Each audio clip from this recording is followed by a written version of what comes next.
Hello everyone and welcome back to the RGDS podcast. I'm your host Kingy, and joining me in this episode is the one and only Almac. Hello mate, how are you doing? I'm very well, sir. And yourself? Yeah, it's been a little while since we recorded together. And Too long. It's even that, it's just life's been getting in the way a bit, hasn't it? So it's, apologies for the widening gap between episodes that have been released. It's just this time of the year. The weather's good, family commitments, work commitments. It's just been hard to, do the usual regular episodes out. So hopefully this one quenches the thirst for the listeners. And before we have a little chat before the main episode, clearly you've probably seen in the poster for the episode and, our social medias, this is one on the SNES. It's been a while since we've done the SNES. So it's a little pick and mix one where we're going to go through various genres, and Al and I are just going to choose some of our favourites within those genres. So anyway, before that, anything else you've been up to at all, or is it just all work and no play? It's been a lot of work, that's for sure. Yeah, I think I said to you before, it's been busy at work, trying to hire for a couple of people, and the number of applications to go through for stuff. I'll not bore everybody with it all, but goodness me, the number of folk that can't read an advert and apply for the job that's advertised, it does my nothing. I know that one. Because I work for local authority, you have to apply through the portal. So it says no CVs, and every applicant ever just attaches a CV. And if you had a huge selection criteria, a huge application rush, that would just be automatic. Well, that's it. You can't read. You're not getting an interview. Yeah, but it's just like I think it just bugs me when people don't read what the actual skills are required and list nothing at all that you've been asking for in the advert, and then no cover notes and stuff. And anyway, I think we're through it all now, so I actually get to relax a bit. Other stuff I've been up to. The boys' PC went the other day. Just went down for tea. Goes back upstairs. Dad, the computer's still black. It's gone off. Mm-hmm. Oh, okay. So after a bit of troubleshooting, I think I spoke to you a little bit as well, but the diagnostic LED on the motherboard suggested either the CPU or the RAM. So I actually went for the power supply first. So ignore the diagnostics. And it wasn't the power supply. So then I went and had a look at the RAM. That was fine. And it was a CPU. The paste had basically dried out completely. So ended up ordering a new CPU online off eBay, didn't turn up, had to get a refund. By this point, Harry was bouncing off the walls because he can't play any of his games. Oh, poor child. Poor child, my heart bleeds for him. Modern day, go outside and play, mate. Go and take a stick outside and find a dead rat and chase the girls with it. Something, anyway. Or a shite or something, dog shite, yeah. Well, I didn't tell him to do that, thank God. But no, I gave him, I think I looked out, I had an old Xbox One, so he played a few things on that to keep him going. Anyway, we decided to buy a new PC, so all the gubbins arrived during the last few days. Put it all together with my friend. He gave us a hand because he's good at these things, and it didn't work. Some friend. She didn't call me then. I'm not that friend, by the way. Just in case anyone's wondering, he's keeping me anonymous here. It was not me. It was not you, because you were busy too. But it was really annoying. So looking at diagnostics, it turned out that the RAM was faulty. So again, to cut a long story short, my mate had some DDR5 RAM. Okay. So he popped that in and it sprang straight into life. So closer inspection, the stuff that came from Corsair, one of the RAM sticks had a sticky label over it and the other one was missing it. So I definitely think it's been used before. Right. Okay. And so they've just sold me so the some sticky label wasn't over the edge connector then, you're saying? No, it wasn't that? No. Like Not that. It's called a transit label, Alistair. Yeah, but you get like the protective bit of film over it, right? Aye. One had it, one didn't. So I was like, suspicious. Yeah. So yes. That has been refunded. Ordered off eBuyer.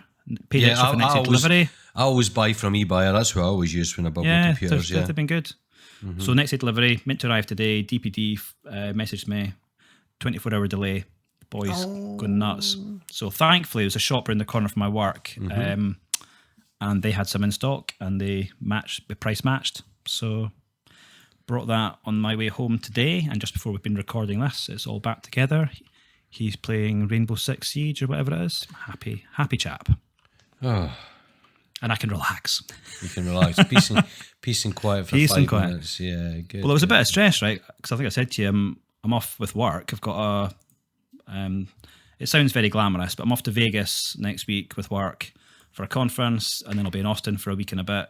And the day I get back, me and the family go on our summer holidays. So I had to get all this done before I left, really, which is next week. So yeah, thankfully we're there. You've made it. Made it.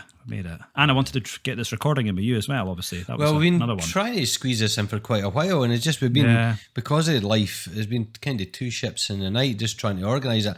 And equally, doing SNES games requires a bit more time playing the games because they're longer, so you can't, you're not going to just go in for play a game for 5 minutes, we need to we're not going to complete all of the games. Some of them I'm going to go back and definitely do that, but you're giving them a huge investment of time just to get a flavour of the game, see the longevity, the variation, the progress feeling, stuff like that. So I get that. Definitely. And what about yourself? What have you been up to? The only kind of retro thing I've done is, now that the lad is, we're kind of getting him ready to go to uni, the big tidy up, the big purge of his bedroom happened. Oh, jeez, right? Don't go to the teenager's bedroom. What did you find? Nothing actually. So the bedrooms aren't that big upstairs, to be honest. But with them being kind of, it's an old bungalow house with dormer conversion, so his room was kind of crammed. So I brought his racing column frame downstairs to the man cave down here now, and I bought a angle poise monitor clamp to go on it as well. So I had the spare PC, hooked it up and configured that with MAME and Technoparrot, and that's been really good fun, to be honest. And nice. I know Darren, or Snarkade as we know him, and Discord, he's kind of done the same thing in tandem as well, because I've been egging him along for a while to do it and just encouraging him, come on, just, he's been a bit poorly recently, so speedy recovery, mate, but he's had the time then, to configure this and set it up. So we've been having a lot of conversations to and fro, which I like as well, as how did you tweak this? What did you do to this? Having that kind of technical thing, helping each other out, sending each other config files, things like that. Once you've, well, it's good, isn't it, when you're both going through the same thing at the same time? Yeah. So it's just it's a Logitech 960, 920, whatever it is. I'm not up on model numbers, so I'm not talking completely high end online racing rig that some of my mates have. It's just for casual arcade gaming. So playing Outrun 2, and because everyone's been buying Ridge Racer for the retro archives, right? I just wanted to play it with a steering wheel, to be honest. And everyone moans how buggy Ridge Racer is on their MAME. The sound, especially, the sound stuttery. I don't get any of that on the version I have and the ROM I have. So you've not found that at all then? No, so I've been playing it and bloody enjoying it. I'm still trying to tweak the sensitivity of the pedals. That's the trouble. Every arcade game's bespoke, and to get that feel, when you buy the game, that's been tweaked on a controller or whatever for you, hasn't it? Yeah. But when you're doing an emulation, and the dead zone and the steering wheel, the sensitivity of the brake or the accelerator. Now I had to strip it all down. Now on the brake, on the Logitech system, the brake is really tight to give a real world feel of well-bled brakes. That's all I can describe it as, where you better give yourself arthritis in the knee braking the thing. So I stripped it down and opened up the piston, and in the shaft of that, there is a squidgy square cube, same consistency as a squash ball, that gave it that kind of resistance. So that got chucked, that got the heave, and it's a lot lighter on the foot now. So when you do the double tap between the brake and accelerator on games like Ridge Racer, where you need to encourage the drift, that's more doable now on it. I'm not saying it's arcade perfect, it never will be, but as I always say, it's a lot better. It's good enough for me. I'm getting that cheeky buzz of games that you can't otherwise play at home under emulation because of the hardware you would really require. Well, the main So thing it's is you're been getting the enjoyment out of it. That's the main thing, isn't I'm it? loving it. I don't mind the tweaking, just mucking about, That's part of the fun sometimes, isn't it? Aye, 10% up, 10% down here. Does it feel better? Yeah, that's better. I'm happy with that. Save that config onto the next game. Some people say it's a bollock. Some people just want the plug and play. Just plug and play, yeah, exactly. Yeah. Some football one, yeah. Yeah, but yeah, it's been fine. It's a bit wobbly and shaky, the frame, because it was never meant to have a monitor clamped onto the steering wheel, or the clamps onto the top plate, right? It's quite thin, so I had to put a blocky wood under it as well. Yeah. So when you're a bit overzealous of the game, it shakes out the Millennium Falcon, the whole bloody thing I'm waiting for it to fall into bits. But I've had really good fun with it, and I've got a 3060 graphics card in that machine there, and it's running one which you would never use for anything, probably. Yeah. Well, I'm going to give him that one to go to uni with, the PC I'm using now, to be honest, because the one he's got in his room just now has only got a 1660 Super. But that's ample for Technoparrot. But on top of that, I got a NVIDIA 3080, right, for mates rates. Even though the 3060 is in that, the 3080 is a very, very powerful card. And I had a AMD 6700 XT currently in my main PC now, so basically I've got graphics cards that I can do what I bloody want with, you know what I mean? So I've got options, and I quite like projects when I have spare things lying about. That's how I made that pinball table, because the philosophy is with me, when I have a project, I need to make it, it's not in a miserly fashion, but upcycled stuff.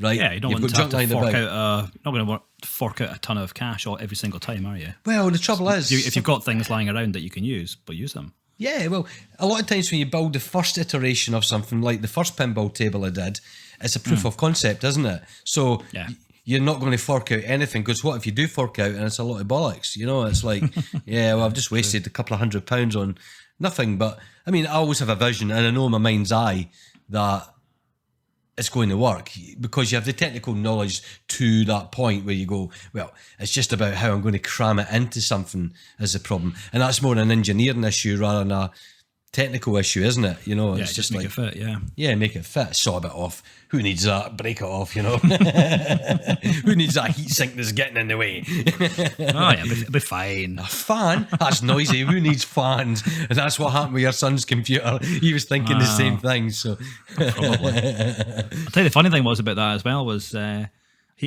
said to him, I'd like you to contribute towards it, because it's what we've bought. It's a pretty decent machine. He's now, future-proofed, right? Shall we say? Okay. He is definitely future-proofed. I'm not jealous in the slightest. No. But I said to him, you need to pay some money towards this. He's like, yeah, no problem. Yeah, that sounds fine. Anyway, I went ahead and bought all the bits, right?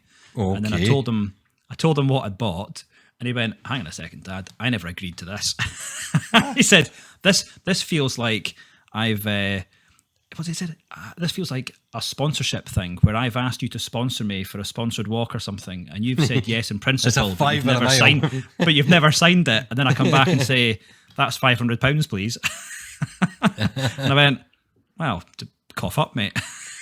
Yeah.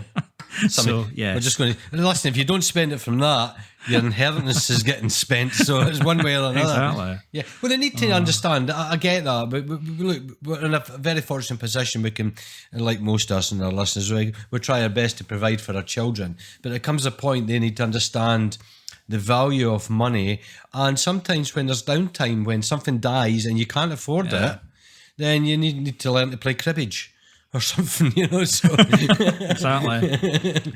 Yeah. So get the chessboard out or something, whatever it is. Yeah, but no, he's been fine. I think he was just taking the piss, to be honest. So we're all good. I know he's feeling, mate, right? Because way back in the day, my rubber keyboard Spectrum died on me all of a sudden, and it was still under warranty, so I went back to Sinclair to be repaired.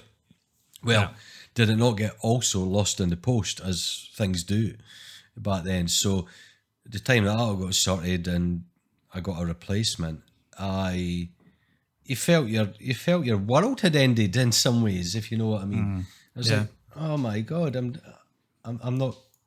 It's because you invest so much time on these things, and it's a window to a world that you thoroughly enjoy.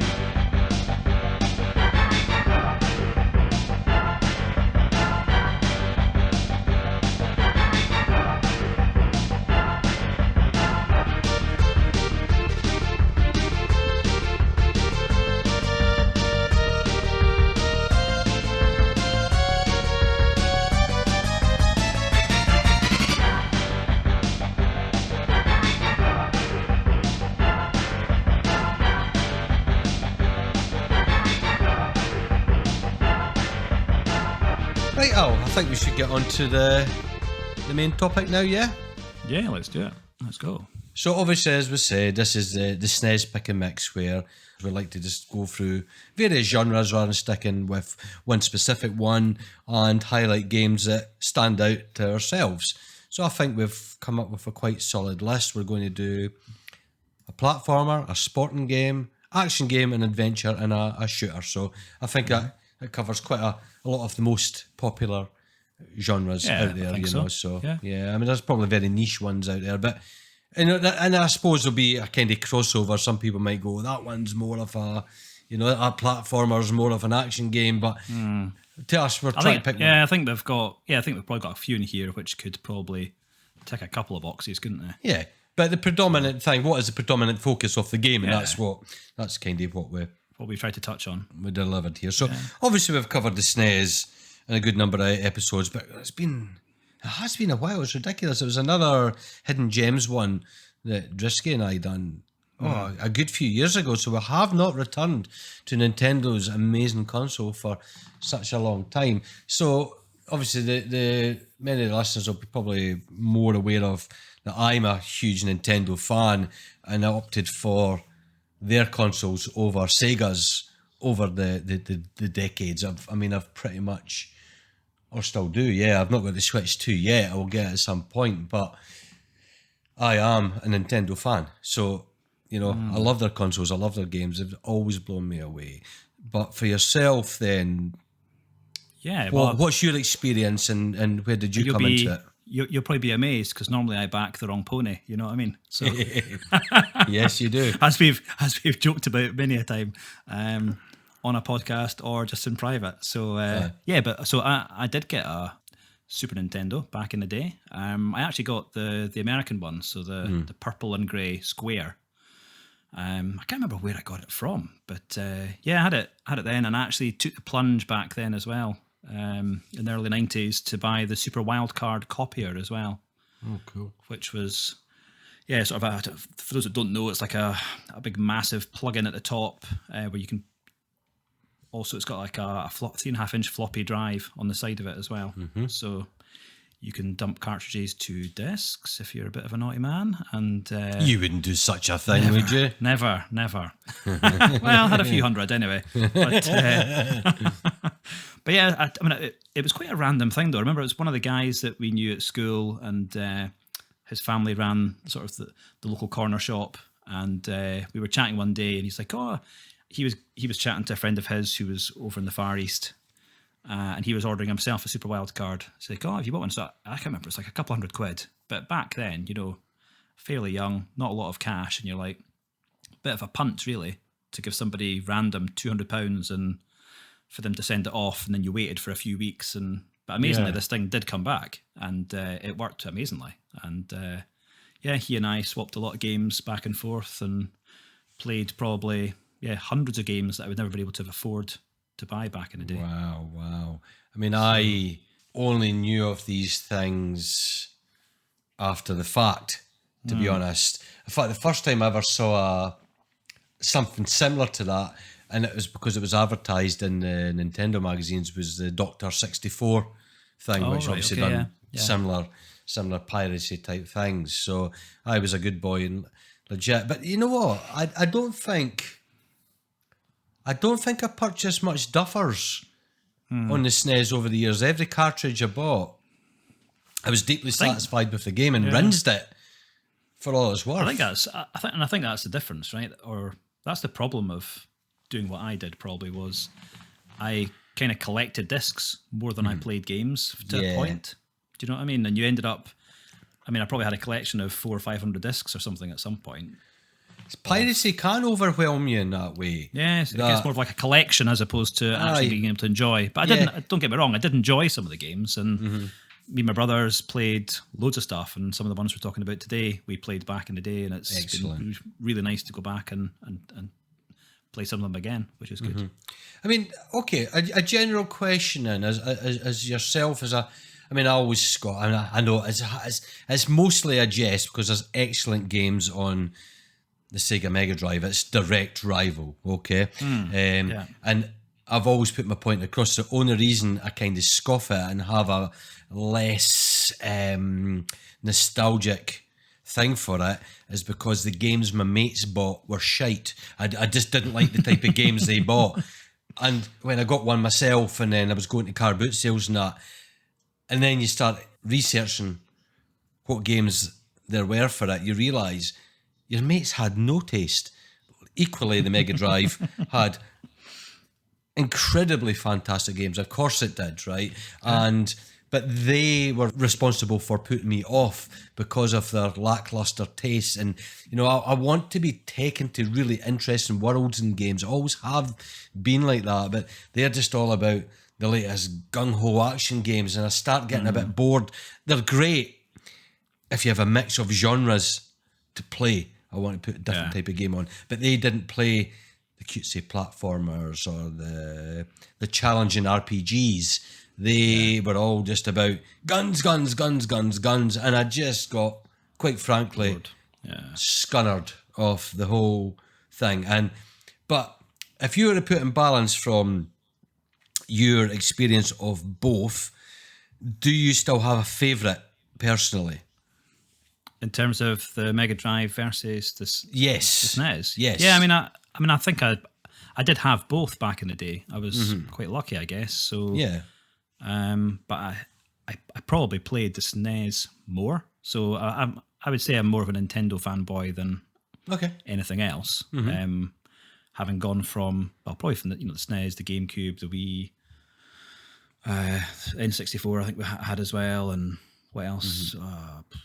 And then the Switch and Switch 2 as well got recently. Yeah. So, yeah. I mean, you've even got your Wii U. You've got your Wii U as well. Yeah, well, I skipped that one at the time and I went back to it. That's great. I mean, it's kind of rendered useless because most of the games have been released on the Switch, right? Yes. But I will not get rid of my Wii U. I've got a library of absolutely fantastic games that I adore, and that hack you showed me, I've not done it yet, by the way, to tiramisu or something. Tiramisu, that's right. That you can do with it, and then just download the games on demand on it, and that it's like, wow, yeah, it's good.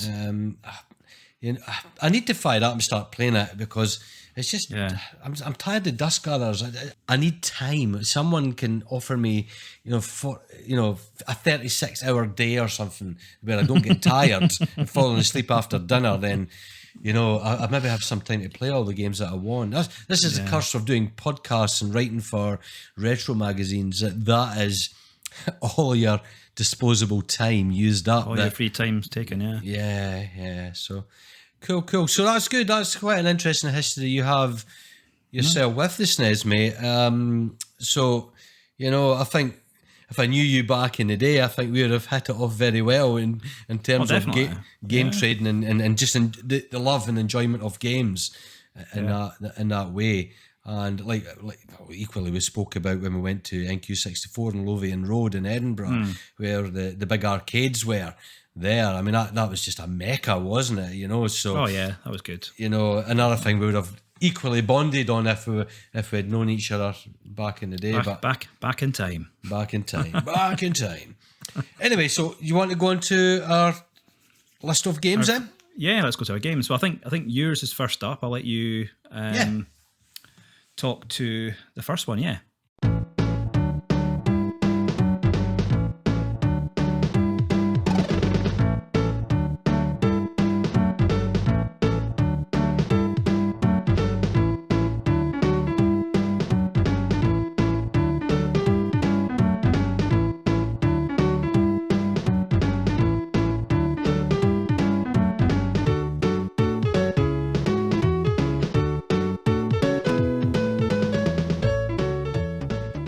Okay, so my first one is the wonderful Jelly Boy.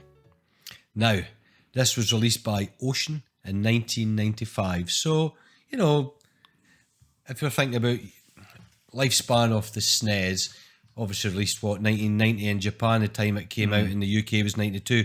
This is the thing many people forget, actually, isn't it, Al? Where nowadays is it almost it's almost like a simultaneous release everywhere. Or a short gap, you know, even a month or something, or just for perhaps distribution issues or whatever. Yeah. But back then, it was ridiculous the way you would read about it in magazines and get really excited when you knew it would eventually come into the UK, and I imagine our American counterparts that was, say, 1991 would be waiting impatiently as well. What a time that was. Just come on, I want this. It was the same with the PlayStation 1 as well, you know, all these kind of things. So yeah, it's like almost like 10 months or something between Japan and then the US, and then another 6 months or so before we got it. So here's a game released on the SNES when the PlayStation 1 is out in Japan anyway, you know what I mean? Yeah. So, you know, there's been a huge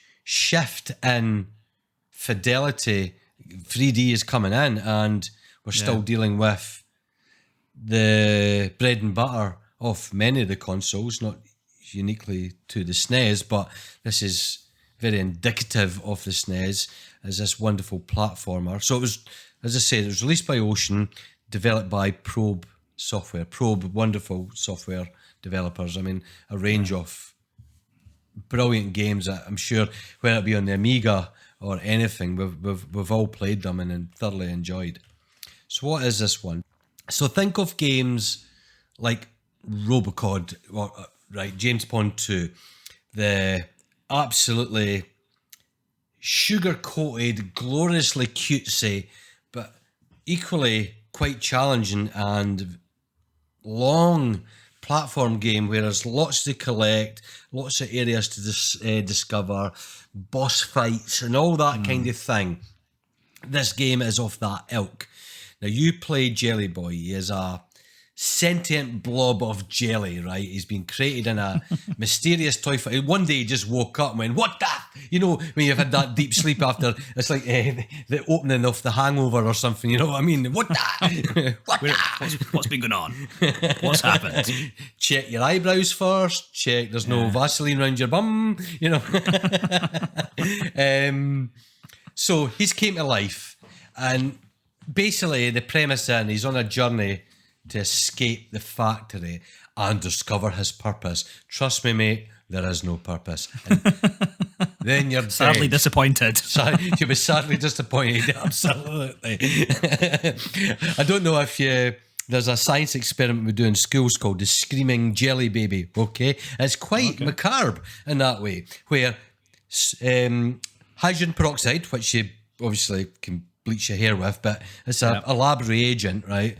It's an oxidizing agent, and you plop a jelly baby into a test tube of hydrogen peroxide. It needs to be 100 vols, right? So that's 5 times stronger than what a hairdresser would use on your hair. And I know you bleach your hair to go M&M style off now. Yeah. And this poor thing, the reaction then, it releases the trapped in gases that are in the jelly, okay? And it makes a high-pitched scream. It goes, and it's suffering, and it starts contorting and melting. It's the most horrific thing you can do to a jelly baby, but it's deeply satisfying at the same time as well. So, you know, I always thought it was bad enough if you bit the head off first or the legs. You know what I mean? I thought that was bad. I know, exactly that. This is much worse.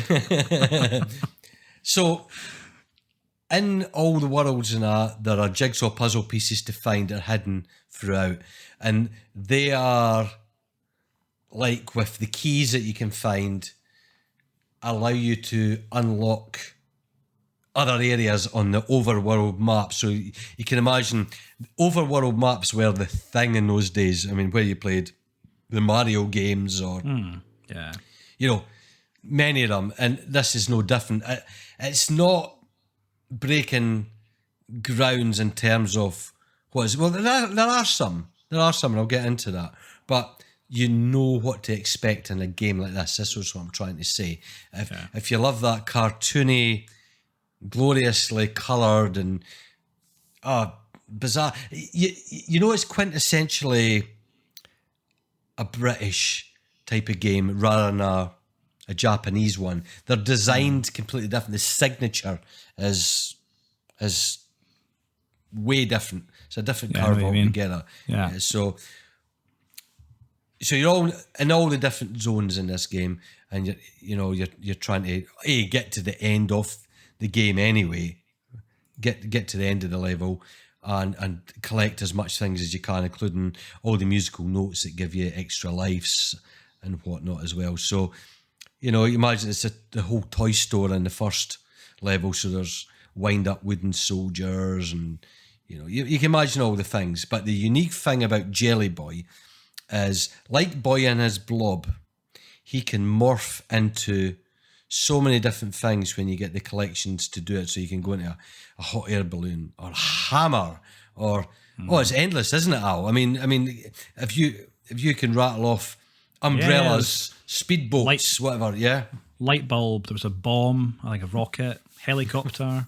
Some weird thing that sort of stuck to the wall, and one of those like sticky octopuses or something. That's right. That's the best way to describe it. Yeah, it's weird, but it was pretty. I mean, I had a lot of fun with that. It was quite cool. Yeah, all the sort of morphing. The only annoying thing was, as soon as you hit an enemy or something, you kind of lose the power and you have to go back and pick it up again. Yeah, because it is required. It is required to complete the stage you're on. That's the point. It's still quite. It's normally a clue, isn't it? It's like, there's an indestructible block, so you turn yourself into a hammer so you can smash that block. But if you get hit on the way to that block, you have to go back and do it all again. Yeah. One of the funniest things in the game that I love, there's two things. He can punch, but he punches from his stretchy belly. Now, I'm convinced that's not his belly he's hitting people with, it's his manhammer. It's like, whack, definitely. Whack. No, it looks very odd. It looks very odd. The whole belly stretches forward, whack. But the funniest one is, and it took me a second to get it because sometimes I'm slow. When you push down, so there's like moving up and down spikes that you get in these kind of games. So if you duck down, you're small enough that the spikes don't get you, okay, because they don't go all the way down. But the minute you push down, it actually turns into a duck. I was like, duh. Yes. Duck. Duck. Yes, I told you I can be slow. Yes. Yeah. Saying nothing. Yeah. So, really good in that sense. I think there are fantastic zonal changes in the game that gives that sense of progression from obviously the toy store to a more, you get your jungle, you get your Arctic, the cliche tropes in games. It was quite. It's kind of what you expect. There's ice world and desert sky, space. Aliens, aliens. But it's just really cutesy. I think Paul would like it as well. There's a lot of vibrant colours in here, you know what I mean? So. Oh, absolutely. Have a drink, everyone. Vibrant, yes. Yeah, so really enjoyable. And it's got that way where I think you can maybe get a bit lost in the game because it's multi-directional scrolling, isn't it? So you go, do I go this way? Do I go that way? It creates that kind of anxiety that you're convinced you're not going the right direction. It doesn't necessarily guide you like the... Yeah, there's other games I think we're going to talk about later where there's some more of a hint or a clue. This one's definitely, I felt like you could... It's actually... You kind of want to actually go everywhere. So from the top left to the bottom right. Yep. What was that? Oh, that's my neighbour. Fucking noisy bastard with his bloody exhaust. Can you hear the sound of that thing? What a wanker. Put a fucking baked totty up that prick's exhaust, right? And we're keeping that in the podcast. No one needs a car like that. If you have a car like that, you're an utter wanker. Well, you're not wrong. He was having a go at one of my neighbours. My neighbour actually said to him, can you not park that noisy car outside my house at 6 a.m. in the morning? I've got young kids. Yeah. And the guy went, not the guy whose car it is, but his friend went absolutely nuts. So we ended up having the police round, and they've actually, to be fair, the police actually said they were going to charge him. So I think he's got form, that the guy's pal. So, but you still, that's something you can still hear him. Jesus Christ! Yeah, I'm telling you, I'm going to Next time I'm at your house, I'm bringing baked potatoes in here. Bring 'em. Shoved up his exhaust air with a broom pole. Right? We'll see how many we can get in there. That's Yes. Jelly babies now. dear. Where were we? Jelly boy, yeah. Jelly boy. Oh, man. So, yes. What were we talking about? Thanks, neighbour. Drisky would like it. It's vibrant colours. Oh, vibrant colours. Have a drink, everyone. Yes. Oh, dear. I mean, I did like the game. I didn't get on with the jump mechanics. I think that's one of the notes I took, right? I found it a little bit twitchy for the jumping and going across some of the platforms. But it was good fun. What do you think of the music in this, then? Yeah, it was... Cliched? Yeah, I just thought it wasn't very memorable, really. No, it's cheeky and cheerful, but it's sugar-coated as the game itself, yeah? Yeah, that's probably a good description for it. Okay. Yeah, I'm the same. I mean, I think the SNES is... Well, we'll get to that on other games where it's completely capable of delivering quite exquisite and atmospheric music. Yeah, it definitely can do really good music. And I think, well, one of my notes that I wrote about it when playing it at the time was, it's a catchy tune, but it got wearing after a while because, you're exploring a massive level and it got pretty... Yeah, the level's longer than the music, yes, for sure. Oh, yeah. You're hearing it a lot, repeated a lot. Yeah. But what about the boss fights? What do you think of them? I thought they were varied enough, and they were all very different. I only got maybe 2 or 3 levels worlds in. But I had a look at some of the later levels just quickly. We'll see probably in some of the video footage. I put some of the codes in that you can get online, for extra lives. Handy thing for podcasters, that kind of thing, isn't it? Yeah, exactly. Yeah. But I tell you what, back in the day, I wouldn't have wanted to enter one of those codes. Jesus. Like 35 characters long or something. Aye. Exactly. It was like entering the product key for Windows or something back in the day. Do you know what I mean?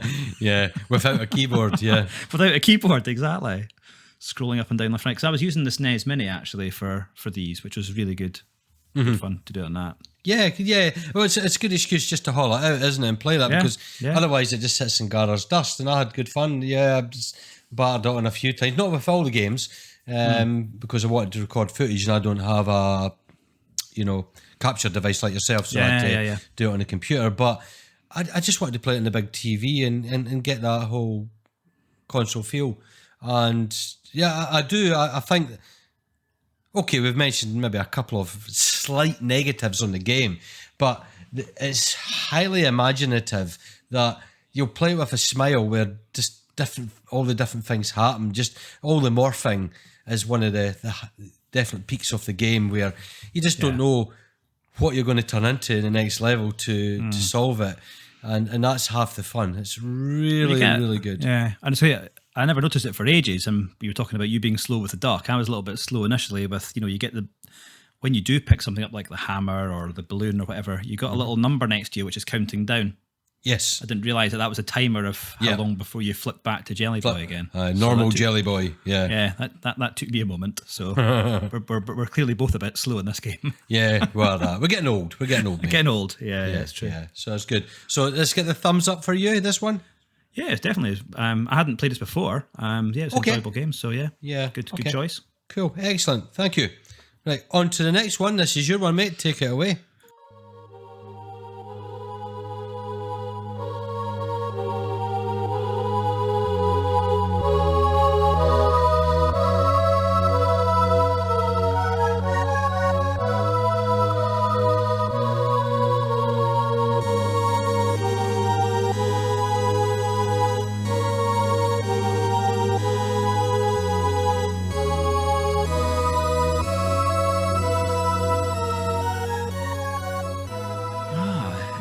Crest.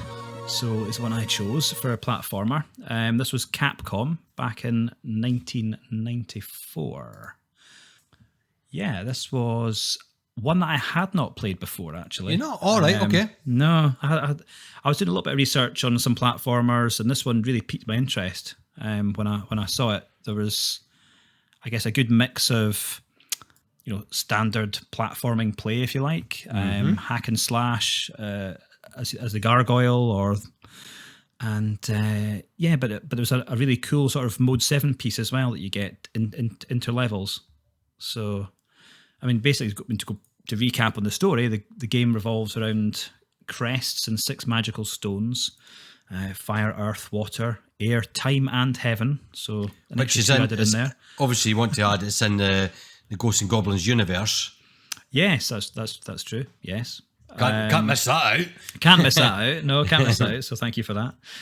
But the gameplay is kind of a mix as well, right?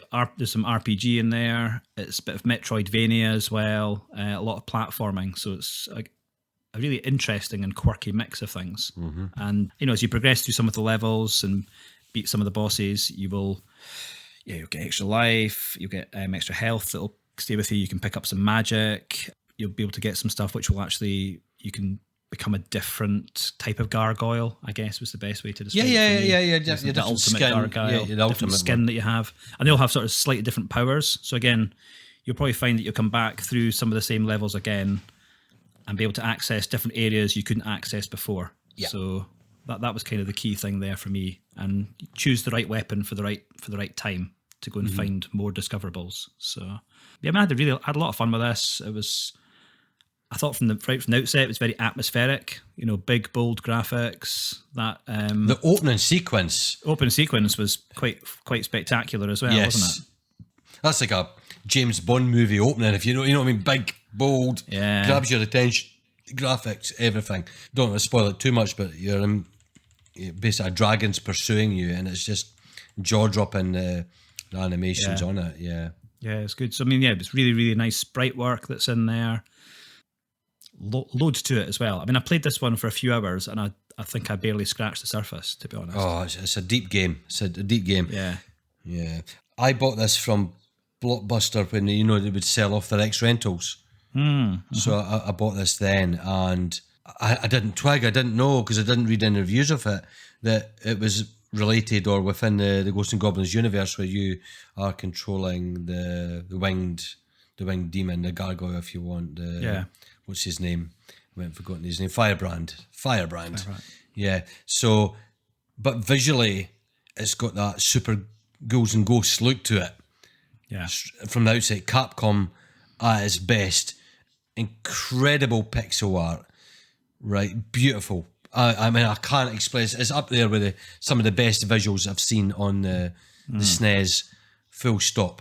Right. So if you do like a game that is equally as much a difficult challenge as Ghosts and Goblins and Ghouls and Ghosts, but with that Metroidvania element, like you alluded to there, Al, where when you complete a level, again, the Mode 7 overworld map, where you can fly about, land in different areas, or return to the same areas, as you said, when you got the power-ups. Therefore, you can, for example, to swim, to go under the toxic water and things like that, just to discover further areas within the levels you're in.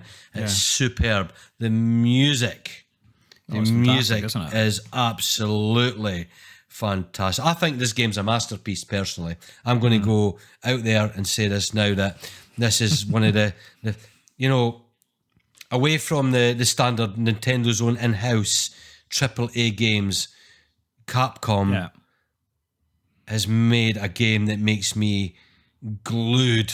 This is the kind of game I lost my shit over when I got this back in the day. I thought it was absolutely fantastic. A real deep challenge, and I played it for hours upon hours, just exploring, discovering, and repeated tries on many levels, may I add, as well.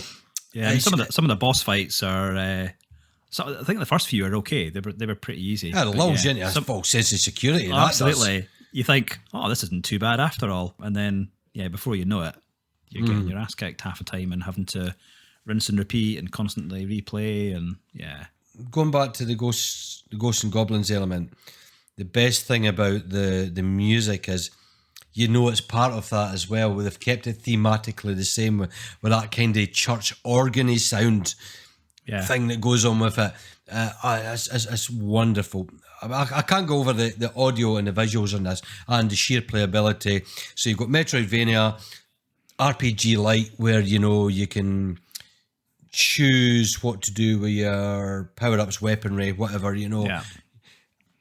Oh, it's just great. And if you've never played this, seriously fire this up. Definitely a show. Yeah, like we said a couple of times there, and the Mode 7 piece, flying between different areas, was just a pretty cool touch. I mean, I get it's not a lot to do. You know, it's flying from one thing to another, right? But yeah, I mean, you might just go, oh, give me a more linear game or something, but then it would lose that Metroid element, I suppose, if they did do that. Mode 7, we can look back and maybe scoff upon it now, but back then it looked incredibly impressive. You know, because there was nothing.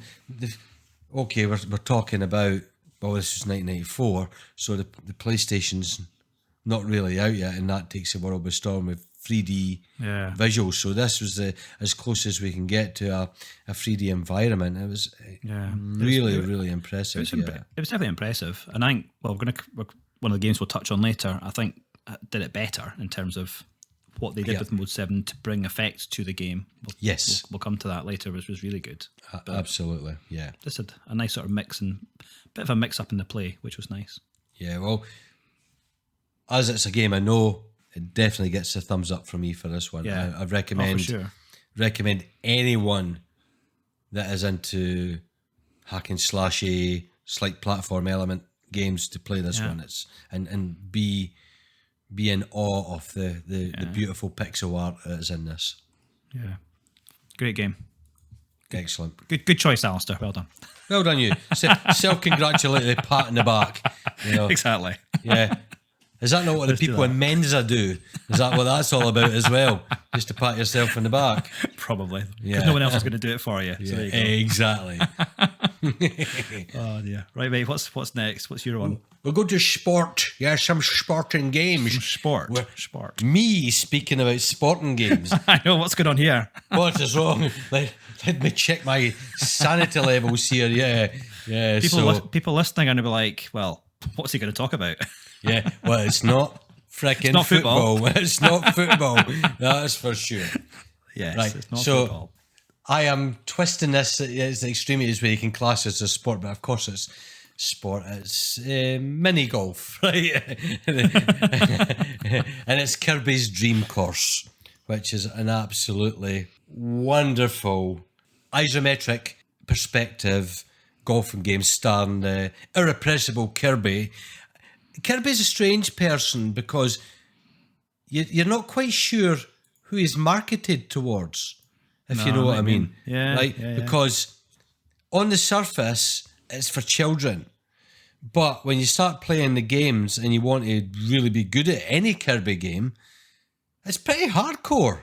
You know what I mean? So it's a worrying thing. Maybe the Japanese identify with Kirby very different than anybody in the Western side of gaming, you know what I mean? It's hard to Kirby, you all know Kirby, he's this little weird looking pink blob, and he likes to, in the platform games, suck everything and inhale and fire them out his mouth and use the very enemies he's swallowed as projectiles. I'm spotting a theme though between your two first games. They're both like a pink squidgy blob. This is, well, did not say this was the title of the SNES episode? I missed that in the memo. Shit. Very funny. I'm seeing a recurring theme here. You've got a point here.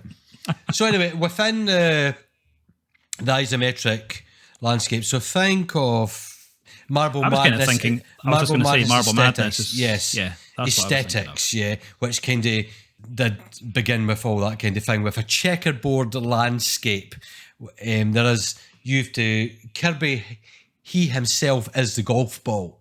So you aim at the angle, you then decide on if you're going to, hook or slice it and create a kind of curvature in his motion, or top spin or back spin, depending on what you need to do. Solve the puzzle of the level by killing the baddies. If once you destroy all the enemies in the game, it opens up the hole. So it kind of works a bit like billiards meets mini golf in that way. Mm-hmm. And then you've got to get in the hole. You only have so many tomatoes, if you want to call it that, because there's tomatoes displayed of how many strokes you get Yeah. To get into the hole, and you get a scorecard at the end of the level. A truckload of worlds courses in this game, and they all give something a bit different than the one you played previously. It's really, really addictive playing this. I just love it's a physics game, I suppose, more than anything in that way, because you're ricocheting off things, you're bouncing, you've got to decide the right strength, and as I said, all the different elements of how you're hitting the ball or hitting Kirby to get in the hole. And I think it's up there again with one of my most memorable games I got for the SNES. I played this so much, and it was great in 2-player mode as well. That's where the fun's to be had, to be honest, is playing with someone else rather than just against yourself in that way. I was going to say, I hadn't played this before. I had a good laugh with it. It is, like you say, it's odd, it's quirky. Yeah.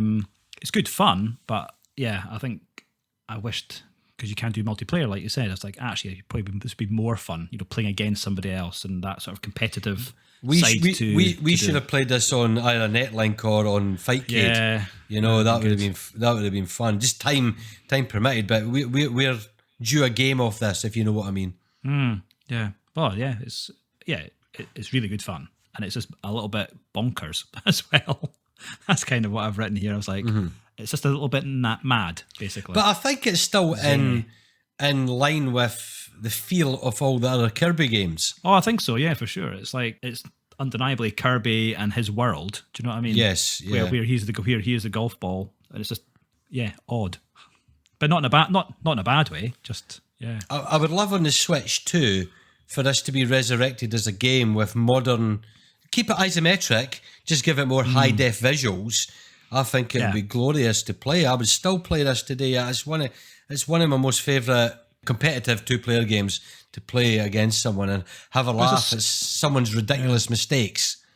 Yeah, exactly. It's the sort of thing you could be playing online would be good fun, or a high score challenge type thing as well, leaderboard for best scores and courses, that type of thing. I think it would work well. There's just so much going on in each of the levels that, like I was saying, that you don't get bored. There's boost strips, there's things that make you jump flying in the air.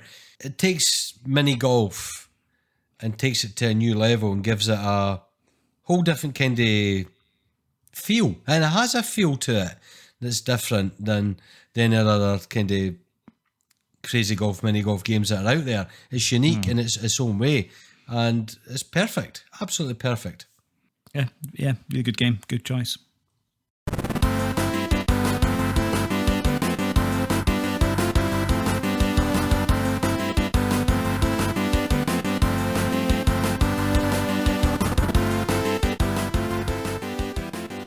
On to your one now, mate. Oh, a bit of sport, and I did not choose football either. I chose tennis. And what time does Sean Connery go to Wimbledon at? I don't know, Kingy. What time? Tennis. Oh my God. Brilliant. Let's bleep that from the recording. That'll get him a lot of complaints. No, that wasn't bad. That wasn't bad. So yeah, Super Tennis to be specific. So this was Nintendo 1991. Developer was Toes, I think it's pronounced. Anyway, this was one that I did play back in the day. And when I fired this back up, I thought, my God, how bad have I become at playing this game? Same, absolutely same. I was absolutely shocking. I mean, yeah, there's not much to say about this game. I mean, it's tennis, right? It's got a few different modes. You've got a doubles mode. There's a world circuit. There's a singles, and you can complete against the computer and play a doubles game with the computer being your partner as well, which probably worked out a bit better. Allegedly, from what I'd read about this, the characters were meant to supposedly represent the top players from the back in the day. I didn't recognise any of them, to be honest. They all looked like men, to be fair. All 20 characters. I mean, yeah, it was. I found it really, really tricky in single play. it took me probably about an hour and a half to even win a game, just one game. Same. I could not do it. But then put it into tournament mode, got through a few rounds. I don't know, maybe I was getting better at it by this point, or maybe I just adjusted to the ball and how the rest did, But I think it's a really good game, really nice graphics. It's got a very good sort of overhead camera angle. You get, good shot choice. I'd say it's got a decent physics engine as well, so the ball does behave differently when you play on the grass. Goodness me, I can't speak. The grass or the clay courts or the hard court. Yeah, Pardon me. But you do need to practice. It's got quite satisfying sound effects when you thwack the ball and thwack! You got Thwack. a lisp. You got a lisp. a lisp it. You have a lisp. You have a thwack the ball. It's a very Monty Python. Continentious buttocks. What are you drinking? Because dickus. Oh dear, Continentia, very good. But it's weird though, right? Just like Jelly Boy. So you this one you had to do password saves, but my God, they're like 1,000 characters long. It's absolutely insane. So I played a tournament. I managed to get through maybe 3 rounds, and I was like amazed. And then I was like, this has been about an hour of my life. No, I'm not going to save this. So that was the end. But it was a good game, I thought. Well, I don't know. Hope yourself. Yeah, I mean, let's be honest about tennis games in general, mate, right? Way back when you got a Binatone or a grandstand standard Pong system, the concept of tennis on those worked really well. There's something about tennis that, works well in the world of video games. Yeah. It seems to transcend into that extremely well. So I don't think ever in the history of tennis games there's a bad tennis game at all. You know what I mean? It's a sport that really works for a game, and well done. I mean, it's fantastic. So equally, I'm a person I'm very hardcore about match point on the ZX Spectrum. Okay, I didn't think tennis games needed to be done again after match point. You know what I mean? Yeah. But I'm the same. This is a brick solid game to get the hang of the match in general and to actually return the serve back to the person. Even when it's your serve, how many times were you out of bounds? Yeah. Oh my God, just judging that, it takes practice. It takes perseverance. Once you get the hang of it, it's like brilliant. Still a really classic and enjoyable tennis game. Visually, as you said, looks great, right? The pixel art, that top-down perspective. I mean, it's never changed. The difficulty, I think that the terms of difficult, I was thinking about that, is that I blame the lovely fluidity of Sega Tennis, okay, that has softened us. It's made us softies in the tennis world. Because I mean, look how much I kicked your arse in NQ64 on tennis. Oh, was it? Yeah, Virtua Tennis or something, wasn't Virtua it? Tennis, the Sega one, sorry, yeah. Right. But that's a very fluid game. It's all about rallies, isn't it? In that game. But this one is absolutely beat your opponent, annihilate him within seconds, if you can manage it. So once you get the hang of that, then you start appreciating the game, all the different strengths you hit, and judging when to press the fire button to hit the, because I'm not used to just keep whacking it on, because you can do that on Virtua Tennis. You can just keep firing the fire button, and it only hits when the ball's in the vicinity. You can't do an early serve. You can in this game, so you've got to judge it. So you've got to predict your opponent. You've got to, anticipate where the ball is going to go and be in that position, ready to hit it at the right time. But when you got used to this, the way the engine is, it's deeply satisfying. It's incredibly satisfying, and it's a lovely, lovely tennis game.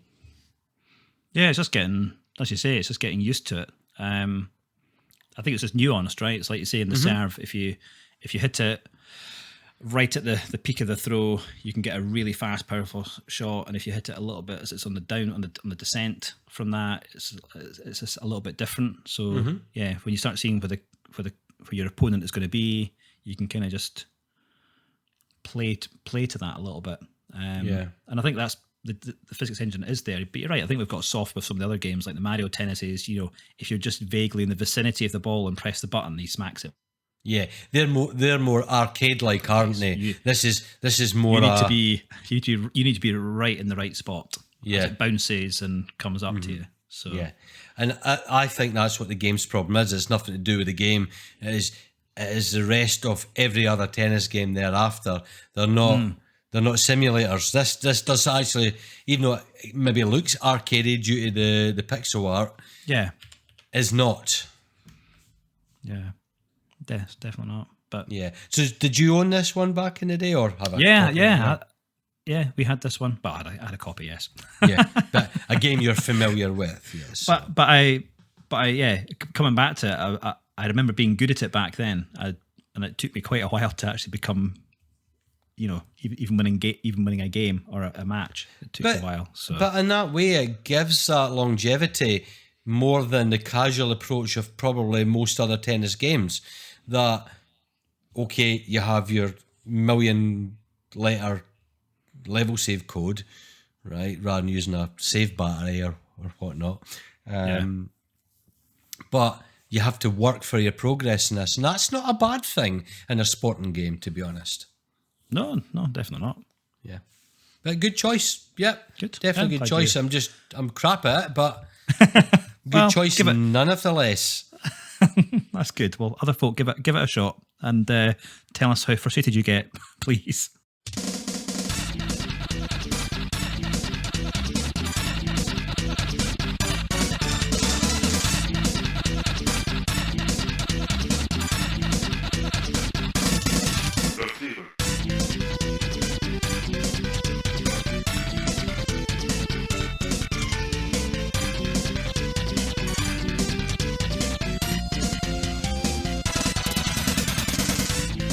We are on to action games now. So it's my choice on this one.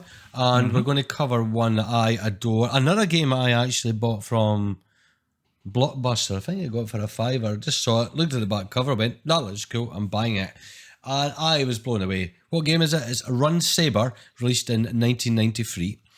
Atlas is the publisher and Hori Software's the developer. So what is Run Saber? Well, to be honest, anyone that plays it is going to describe it as a Strider clone. Yeah. But personally, I think it's better than Strider. It's spread over 5 levels. You can choose a male or female character, as many games did back in the past, so that's cool. And it's just one of these ones you need to get, through all the levels, fight Mr. Bad Guy kind of at the end. But I do truly believe it's a Strider beater, and I'll give a number of explanations of why I think that's the case. I think even from the opening level, you've kind of got the nuclear missile silo base, isn't it, where you're running about, and it does. The minute you play that, you go, holy shit, they have absolutely ripped off Strider here. And you go into this game thinking, well, I'm not going to enjoy this. This is just a clone. But I think it's visually better. It runs at a better pace. And just the placement, the level designs, things like that are far better than the aforementioned game. And I'm not going to keep saying Strider all the time. Let's discuss the game on its own merits. I mean, yeah, you're clambering on ceilings, floors, somersaulting, getting up on the higher platforms, just whacking your way with your blade through the level, or your sort of special power jump, somersaulting into the bad guys. But it comes a point in the game where you think it's run of the mill until the end of the first level, and you fight the boss, and it goes on to a runway where there is a fighter jet taking off, and you have to cling on to it. And this is an absolutely incredible gaming scene that blew me away, and it's the one I will probably anybody that has ever played this game speaks about this more than anything else. Is just the complete arcade vibe of staying on the fighter jet. You smash all the tailpiece up, the cockpit up. There's a boss you're trying to fight, but equally the fighter jet starts doing loop-the-loops, and it's all the fighter jet itself's done in a very crisp, clear Mode 7 effect, isn't it? So it's doing the loop-the-loops rotating, and you need to cling on and remain on the fighter jet as you're fighting this boss. And it's so memorable that it doesn't matter if the rest of the game is a pile of crap. That is a fine damn scene in the game. That is one of the reasons I replay the game, is just to experience that stage in the game. I love it. That's not to say that other stages are anything less. I mean, the next level is all the sort of, whether it's Japanese or Chinese cityscapes with all the neon signs and you're all running about. It's visually impressive to give you that kind of metropolis, and then you're into the kind of wilderness, Aztec place. So each zone is visually different from the last one. That's what I'm trying to get at. Yeah, does the core gameplay change? Nah, it doesn't. But none of these games ever do. Whether you play, Streets of Rage or Final Fight or any game with progression where you're, it's a beat 'em up kind of game or hack and slash game or whatever, Golden Axe, whatever. You know what you're going to expect. But this really delivers and gives a real arcade game for the SNES that never came out in the arcades. That's probably the best compliment I can give it. Yeah. I was just totally in agreement with you there. I mean, when I played this back in the day, I loved it, and playing it again, I think that's initially what I thought again, was like, oh, this is like Strider. Yeah. But the big but was, Strider I've always found quite janky to control. Yes. This was pretty crisp and tight, way better. Swinging on the ceilings, grabbing onto platforms, the way your character grabs onto stuff and can seamlessly, move and switch directions and climb onto ceilings and grab those. It didn't feel like Strider, where Strider you would hit and miss something and fall to your death or whatever it might be, right? But this just seemed way tighter to control. Yeah. And like you say, that level with the fighting on the plane, I mean, how cool is that? It's a gaming highlight. That's what I like to describe that as. It's a high moment of memorable gaming, and if you've not experienced it, maybe it's difficult now. If any of the listeners have never played this and tried it now, you go, because you've seen many other things. But back you'll then, see it back then, it was brilliant. And even now, I thought, just it was memorable. So, and this is when we talked earlier about Jelly Boy, where the level was which way to go. This one is quite good because it has got that arrow guide at the top. Yes. So I mean, it's generally speaking, it's from left to right, okay? But there are some different directions you can go, up or down, make some choices there, and there's some good. It's nice to have a bit of a clue sometimes. Yeah. So but I really enjoyed this game. How did you make graphics. the boss fights in this game then? How did I rate them? How did you feel about them? I mean, do you think they were varied enough? And I think so. Yeah, I mean, I played maybe three levels of this, I think, overall. So, but I thought there was a good variety. I think I've watched a couple of the clips of other ones, and maybe the sort of demon heads repeated, I think, later on. So yeah, it is. One of my favourites was the robot thing that you fight, and once you beat it enough on the ground, it starts shimmying up the building.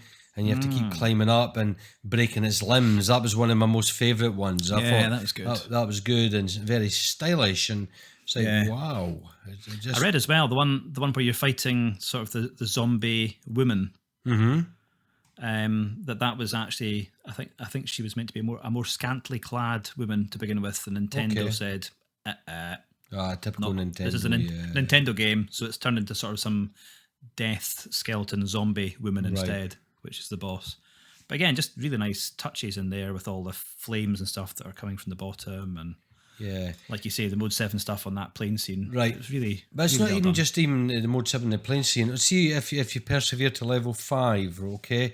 There's a bit where you jump down the pipelines of the level, and so you have stacks of pipes that go to I suppose the point of infinity. Trying to get right. You're trying to get to the bottom, aren't you? Yeah, and basically you're using your power kick off your foot as you're falling from descending from a very high height. But the way that every single one of those pipes has a different parallax scrolling speed gives this real feeling of depth off that. It gives it a real pseudo 3D effect without having to wear 3D glasses that would normally be required to give that feeling of perspective and depth. And I was well impressed with this. This is a sensational game that I never hear anyone speaking about at all. And I'm always singing its praises. No one knows it. And even a lot of my SNES loving friends didn't know this one. No, that was. I haven't played that level, or certainly not for a long time anyway. But watching it back on some of the videos that I looked at too, that was incredible. Like you say, the depth of perception that you get for that, and then it's really, really well done. Yeah, so real enjoyable. So again, obviously we're going to recommend all the games we're suggesting tonight to play. Well, we wouldn't pick a duff game, would we? We'd only pick good ones. It's like picking your favourite child here. This is the trouble. I can do that. Chosen. Sorry, not the one that cost you a lot of money for a graphics card. Then I'll better watch what I'm saying. You might listen to this one day. Yeah, maybe one of these days. Scarred for life. Dad, I can't believe you said that. I didn't say anything. I was Kingy. Funny. I didn't even agree. Maybe. Maybe not. Oh dear. But no, yeah, definitely, folks should definitely give this one a shot. So yeah, cool. Right, on to action games, mate. Obviously, again, this is your action. Yeah. So for my action, I chose Actraiser. So you're pushing the boundaries with that one. Well, yeah, maybe a little bit. That's all right, though. That's what we're all about. So, this is 1990. It was released, developed by Quintet and publisher Equinox. So, I'd say this is it's a quirky game. It's kind of a mix between, I would say, adventure and a Powermonger SimCity style. Mm-hmm. Whilst it's got an element of the hack and slash, it's kind of got a bit of everything here. So, you play as the Master. He's the main protagonist of the game. Although the Master is never directly controlled, you interact with the world, but you control an angel. It's a little bit weird. That's the sort of the powermongery side to things, I think. Yeah. So yeah, you start off, you're hacking and slashing. It's quite basic. It's just you've only got really one attack move, jump and hack, or walk and hack. That's about you. So the maps are huge. The Powermonger piece of it comes in after you've finished a level. You kind of go back up to the clouds and you're looking down on the planet itself, and you're interacting with the planet as one of these angels, and you basically have to construct a series of towns and villages, keep the villagers happy. They're whingy bastards, by the way. They are never freaking happy. They're never happy. They're never happy. But you kind of, I found too long in the God mode a little bit. Yes. The balance is not quite right, is it? It's not quite there. So, but I did enjoy it still. But it's just, maybe could have held my attention a bit longer. So I'd say it's a good game. The hack and slash is maybe a little bit simplistic, really. And then the powermongery SimCity style part was interesting. And ultimately you have to build your civilization and clear the land of all the monsters that are there. So that's kind of what you're doing. You're moving between different caves that are around on the main map, and you will then descend your knight, if you like, into that realm and vanquish all the enemies from there, and rinse and repeat that. So very, very basic boss fights as well. So it's probably, I would say, the weakest out of all the games that we've probably chosen tonight, but there's still a lot in there. Yeah, I wouldn't go as far as saying any of the games are weak. I'm going to struggle with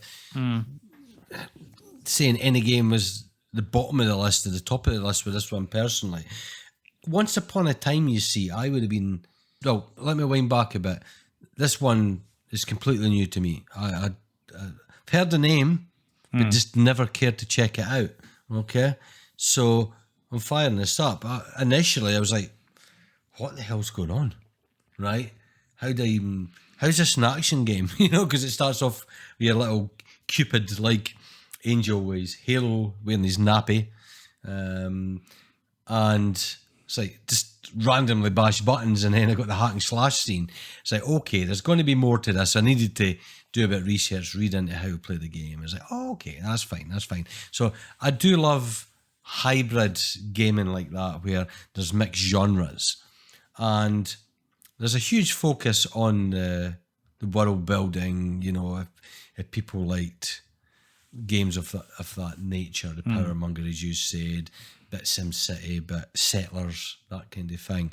So the populace all go about their business, and it has that kind of Roman belief system look, doesn't it? And that part, doesn't it?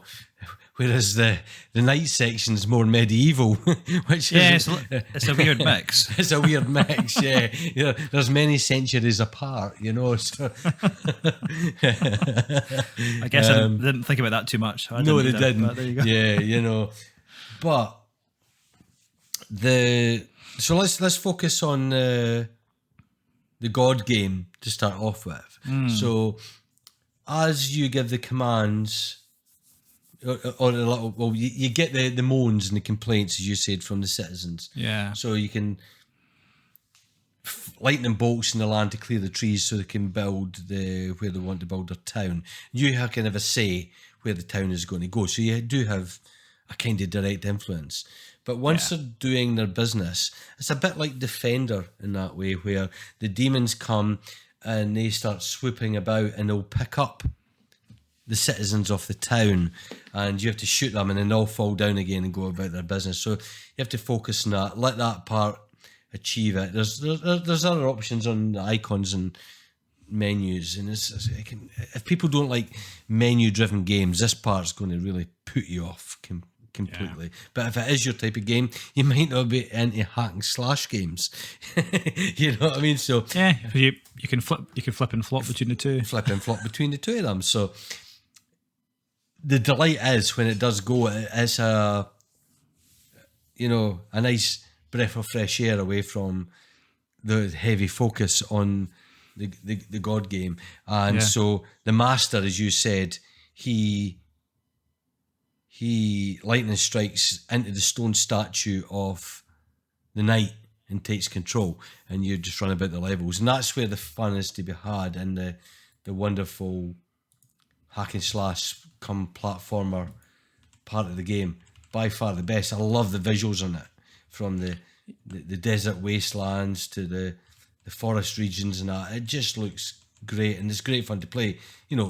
Think Rastan Saga like or whatnot. Yeah, but I say Rastan is probably a good parallel to draw for that, really, isn't it? Yeah. Because it's big, very, very big, bold sprites for love the hack and slash part. Yeah. I would love someone just to hack this game. And don't get me wrong, I liked the God game part. That was fine. But I think you're saying take it out. That's what you're saying. Yeah, just take it out and give me a linear hack and slash game where I can get to all the levels straight off the bat. Yeah, without typing in 21-digit code, action replay codes just to get these bloody ones out.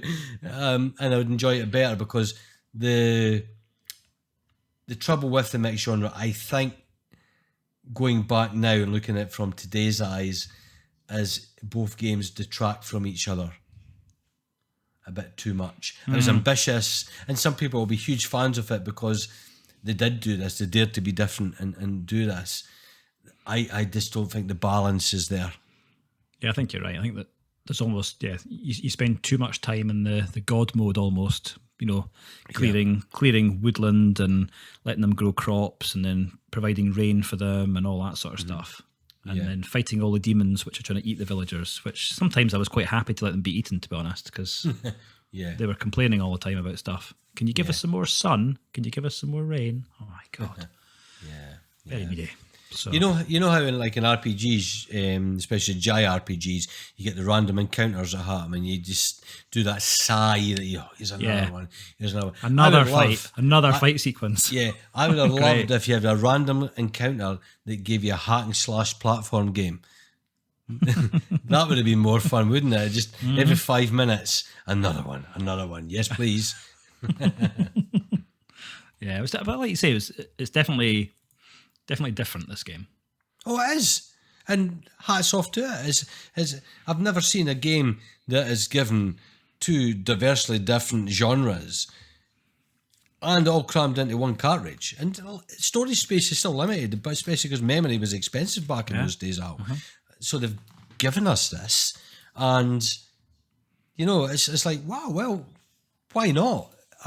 Seriously, I can't criticise it. It's just my older, more jaded age. I'm just a bit more fed up. I just don't have the time to be sucked into management games anymore. It's like, no, I don't want to do that anymore. Done that, been there, done that. And I just want to kill people with a sword. You know what I mean? Because I'm so shallow that way these days. But no, the mix is wonderful in that way. Just give the balance a bit better, and it would have been a far better game. Yeah. And I never played. I know there was a sequel for this as well. I think the sequel was more of the same. I think it was an element of both. Again, hack and slash, but again, quite a lot of stuff going on. Okay. For that sort of SimCity style type thing, the building. But yeah. Okay. Well, I'm glad you still enjoyed it though. So that's good. No, it was good choice.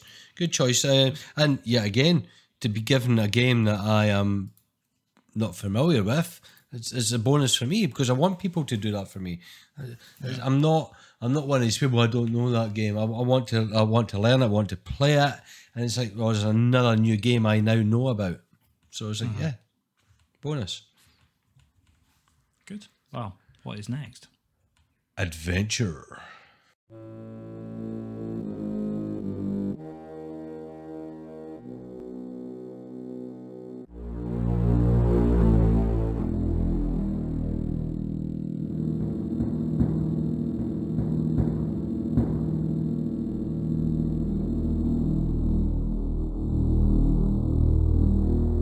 Next genre, the adventure game, things that take us to faraway lands and sparks our imaginations. Probably one of my most favourite genres in that way. There's so many adventure games that I love. And this one is very special to me because it was a dead genre that you didn't see, say, on the Amigas and STs as much. You had some, but the isometric platformer like Nightlore or Alienate or Fairlight or Head Over Heels was a huge thing during the 8-bit days, and I adored these games. And I kind of missed them in the 16-bit era, but they were there to be found. Now, obviously, on the NES itself, we had Solstice, right, which is a wonderful game if nobody's ever played it. But the sequel came out in the SNES, Solstice II, or as it's known as Equinox. And it's a very simple game as you play a young wizard, young fella, and an evil sorceress named Sonia, who's once the apprentice of Morbius. So you have to relate back to the first game, has returned to wreak havoc. She's kidnapped your main protagonist's dad, and you're going to have to rescue him. Sealed his powers away because he's a wizard as well. He's been hidden away in some mysterious magical land, and you play Glendale. So you have to travel over the continent, which again has been done with a Mode 7 overworld. There seems to be a recurring theme here. isn't They it? like the Mode 7, don't they? Yeah, Yeah, they do like the Mode 7. Look, They do. we can do it, so we will over milk it. I always use that kind of joke. I have friends that buy expensive effects pedals for the guitars, like the wah-wah pedal. It cost me £100, so I'm going to use it in every song. You know what I mean? Wow, wow, wow. Yeah. It's kind of like So, that. Oh, we've got Mode 7. Let's make sure we use it in every game. Exactly. must. So you have to explore all the lands to recover. Each of the lands have 12 mystical tokens in it. So it's basically exploring mini dungeons from the overworld and collect all these tokens so you can eventually rescue your father. That's the main point in the game. So if you're like me though, when you grew up with the monochromatic isometric games like I'm speaking about, the ultimate play the game games, you just adored them. They have their flaws of visual perspective or 3D-ness, as some of my mates called it, where you couldn't judge a platform jump because there was no shadow under your character. Yeah. So it was hard to judge one platform to the other. But when you persevered with games like this, you got used to it. That's the whole point. I think you kind of got your eye in, didn't you, eventually? Yeah. And I found that with this, that there's almost like a little bit of a bend or something to the jump sometimes. It's a little bit weird. But once you get used to it, it's okay. It is okay, yeah. So you start off with nothing on this game, so you have to basically have to dodge the ghosts, the ghouls, the goblins, everything that's in the dungeons that you're in. And you'll quickly find a dagger, which is your primary weapon. You can just, any beasts that are moving about, it's infinite. You just fire and shoot them away. But you can pick up spells, magic, you can reboost your energy and things like that. It makes the levels a little bit easier, but primarily it's an isometric platform game where, unless you're used to how these 8-bit games worked, you might struggle initially with them, I think, personally, because you do go behind blocks where you can't see yourself because it is in that isometric perspective. So, yeah, you might think, like you say, there's not a route there to even walk until you try it. Yeah, so you might think there's nowhere to go. Yeah, your eyes need to be used to it. But I didn't have an issue with this. It was easy for me because I know how to play it, and it just brought a smile on me. It was I didn't want the genre to end.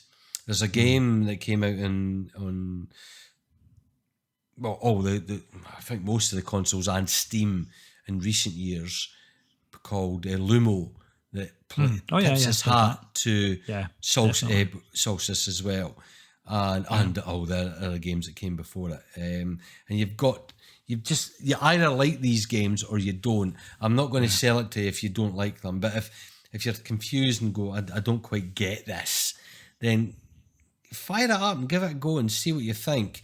I mean, it's far more involving than the early years games. There's boss fights, there's returning to areas again because you've got better power-ups, and it's bigger, it's vast, but beautiful 3D isometric graphics. Yeah.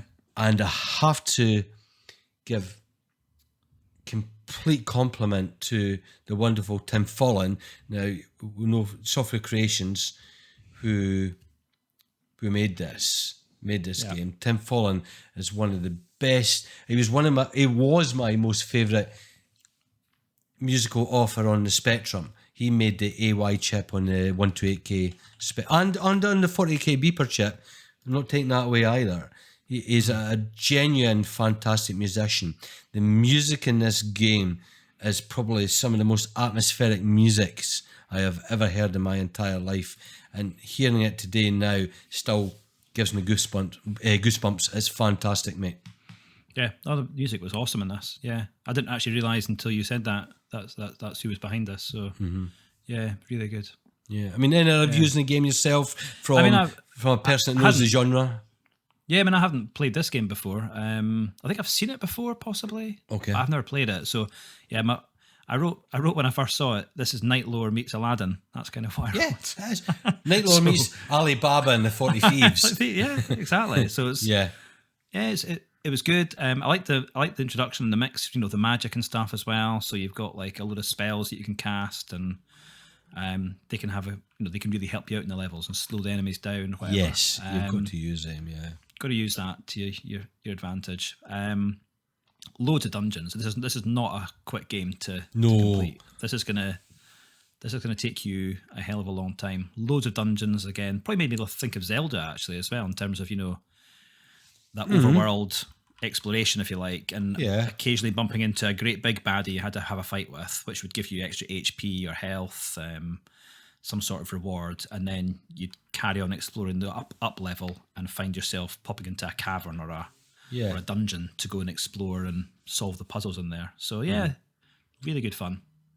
Oh, it's brilliant. It's absolutely brilliant. I really enjoyed it. It's like the same thrill that, if anybody's, on the Game Boy you have John Rittman did a very much spiritual successor to Head Over Heels called Monster Max. You ever played that? No, I've not played that one, no. We covered that in Drisky and I ages and ages ago. And wow, to get that on that same kind of game on the Game Boy, but to have the vastness of the overwhelming vastness of this game is bloody big, because we're so used to the limitations of the 8-bit period where, you know, memory was precious and the games would be of a finite size. On the cartridges, that wasn't, well, it's still kind of a limit, but not as much as it once was it? No, exactly. Yeah, so really good. Really enjoyed this one, and I'm kind of a bit invested in this one. Now, this is one that I can see why. Well, you're gonna if you started playing it now, you're going to be playing it for a while anyway. I know, but why not? But why not? Yeah, it's brilliant. Yeah, good one. Glad you enjoyed.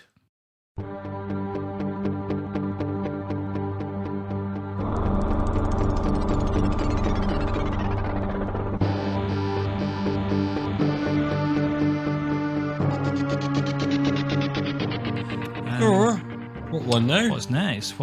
Well, your adventure. My adventure, Blackthorne, is what I have picked. Blackthorne, which was 1994 and was done by Blizzard Entertainment.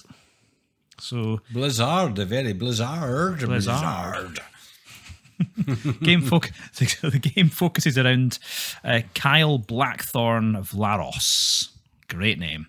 And he's out for revenge against who else? Well, Sarlacc and his minions. Sarlacc, the very Sarlacc from Return of the Jedi, the pit. Yeah, it's a bit weird, isn't it? Anyway, so it's a large platforming sequences. You run around a huge maze, lots of different levels. I think there's 17 different levels across 4 areas. There's where you start, a lot of caves and stuff. There's a forest and swamps. There's a wasteland desert and a place called Shadow Keep. I had read about, I hadn't played this back in the day, but I guess playing this now, it made me think probably more of like, I don't know, maybe Prince of Persia meets something like Flashback, something like that. That's probably what it made me think of. So, it's a Flashback ripoff. Yeah, absolutely. But I thought the sprite work was really nicely done, and it reminded me a lot of Prince of Persia in terms of the fluid animations and stuff. Yeah. The jump is a little bit glitchy, I found.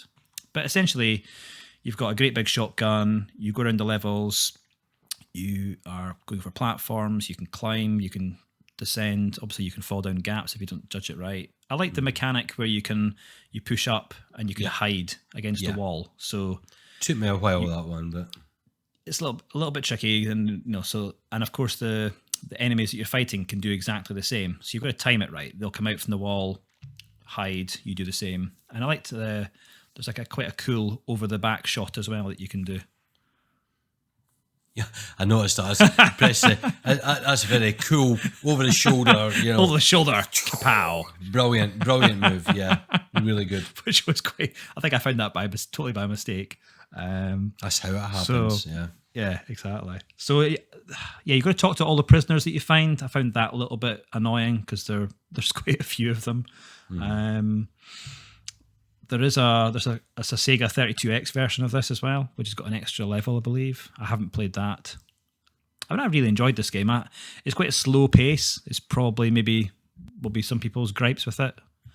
It's a little bit slow and plodding. Yeah. But I enjoyed that. So what did you think? Yeah. Well, firstly, I thought it had tense music.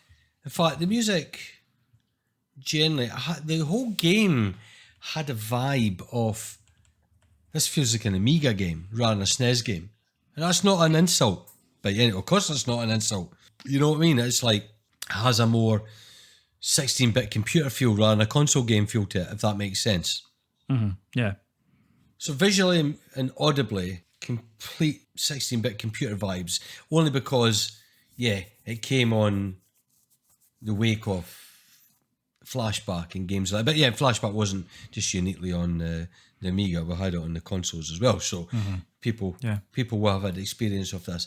Its downside is, I don't think each of the levels give enough visual variation to give that sense of progression that I find important in games. You know what I mean? Where I know what you mean. Yeah. It's quite. They're very samey.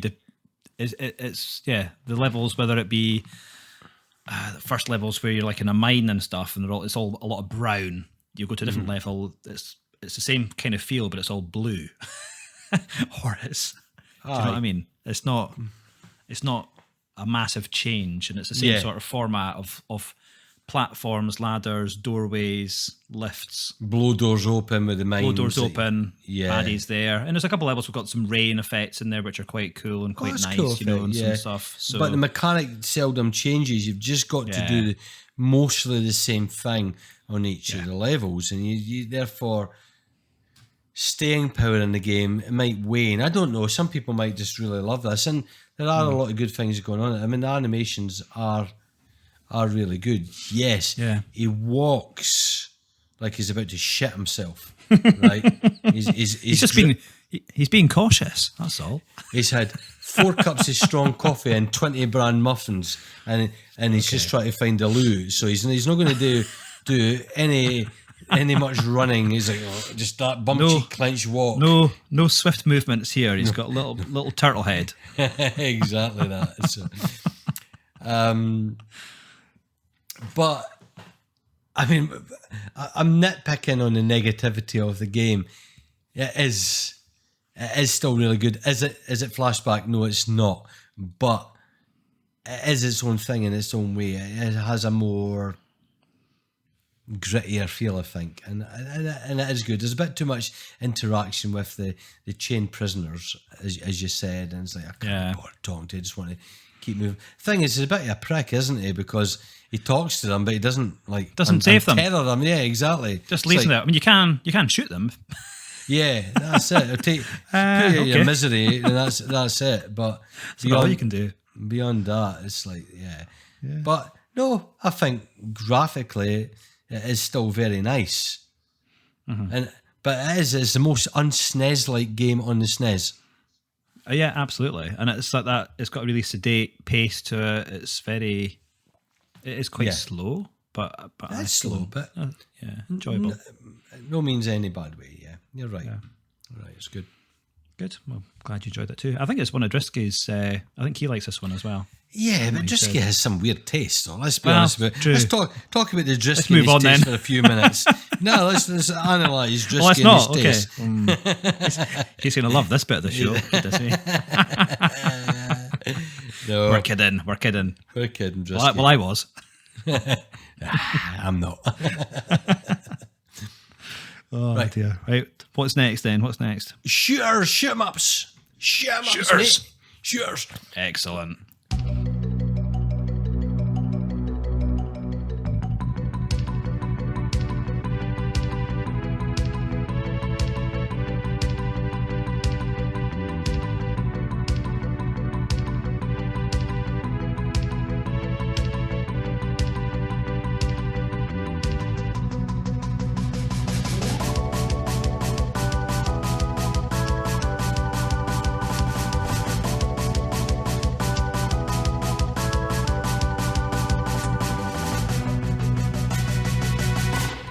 the thing that I am actually the worst at ever.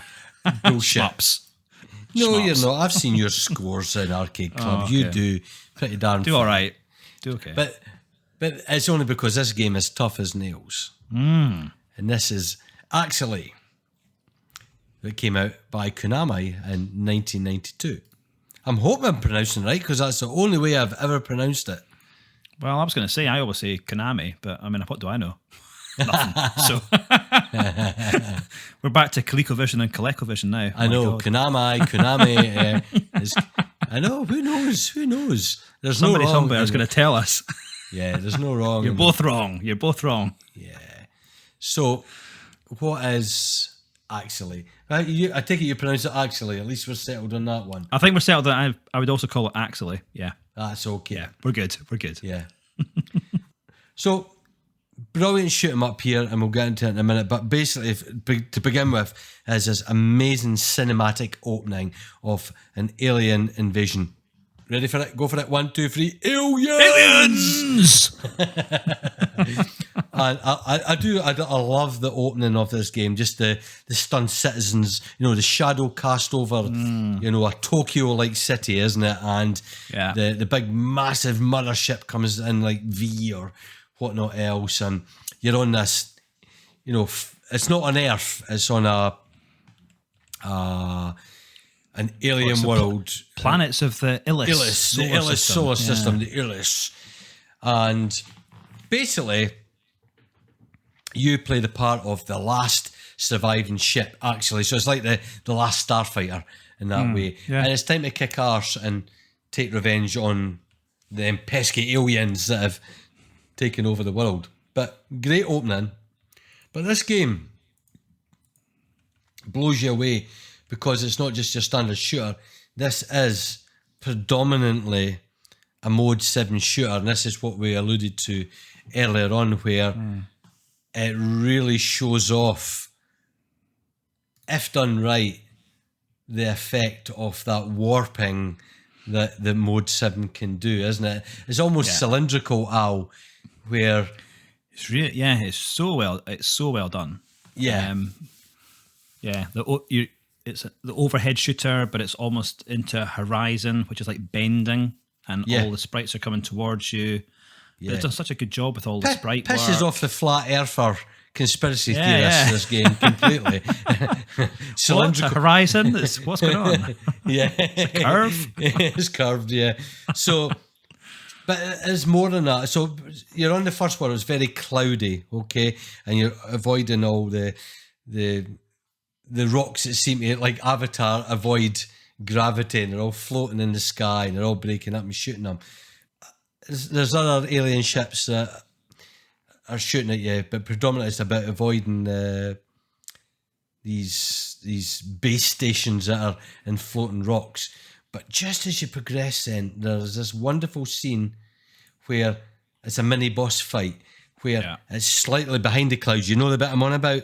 Yeah. It keeps on coming out from the clouds, it comes finding all out the through the missiles at clouds. you. It's a jaw-dropping visual scene that is absolutely incredible. You probably die a million times before you can get to about that. It's about 4 minutes into the game, by the way, 4 or 5 minutes into the game, and you're just blown away with another visual effect from this wonderful, Mode 7 that it can be delivered by the SNES. And then after you defeat that, there's a whole weave left and right just on level 1, isn't it? Of avoiding the canyons, this biggest canyon back home, left and right, avoiding and then to the main boss fight. Absolutely incredible. Then it likes to surprise you.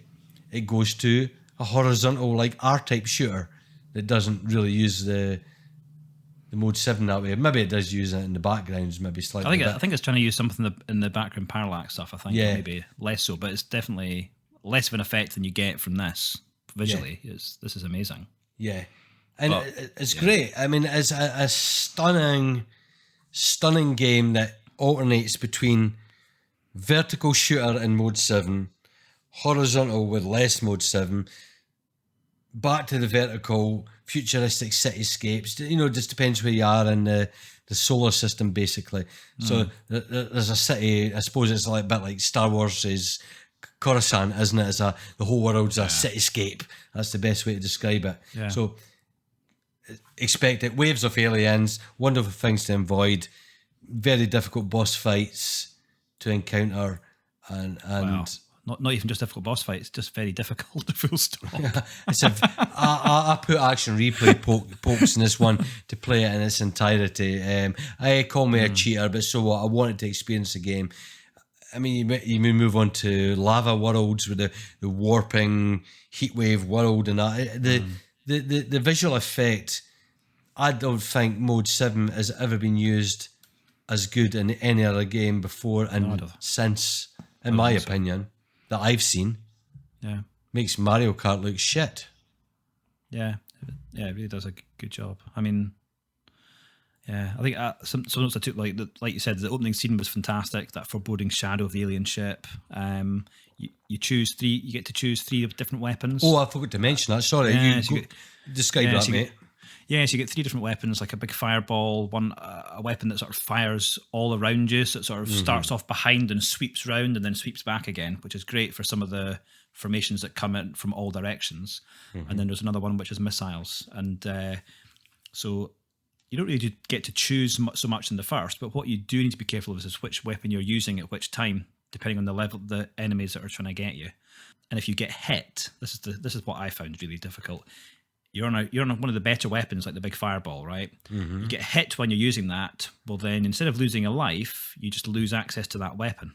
Yeah, and then you're that's left right. with the other 2. And I was just like, oh my god, I don't have that now. And you're left with a spud gun at the end of it. You're left with like a wee pea shooter at the end. And you're like, exactly. Well, I'm absolutely screwed. And then, and of course, if a ship hits you, then you are dead straight away. So I mean, yeah, I don't swear often, but I basically put this game as hard as we can beep it out. I was like, oh my god, this wanted me. Yeah, I wanted to launch my controller a few times at this because. Yeah. It is tough, but the very first end of level big boss is fantastic as well. It's like this huge, great big robotic spider. I remember reading something about this, that they wanted the boss. They wanted to instill fear into you as soon as you saw it, and I think they got that. It does in a way. I think they nailed that right. Yeah. Because it's got that. It's got that little. You know, not only is it just firing loads of stuff at you, there's like all the little baby spiders, almost robotic spiders coming out of it, but it's firing like a web at you and pulsing blue bullets and everything. It's just, it's so well done. Yeah, brilliant. Yeah, really good choice. But good. I wish it was a bit easier, or I was a bit better. One of the two. Can anybody be good at this? I don't know. I've watched a playthrough, and the guy that's on the playthrough is amazing. I've never been able to play shooters. What is going on? I've never been able to play shooters. It's probably my most weakest genre I'm skilled at. As much as I enjoy playing them, I'm not very good at them. Pathetic. Yeah. I am pathetic. Yes.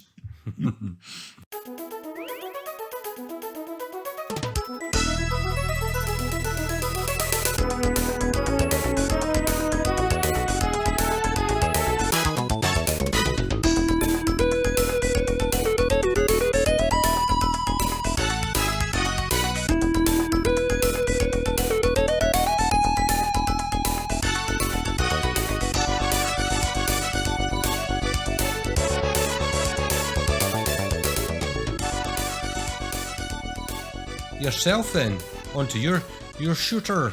My shooter is one that I actually have a lot of nostalgia for more than anything. I think it's a good shooter. It's a really good shooter. Another Konami.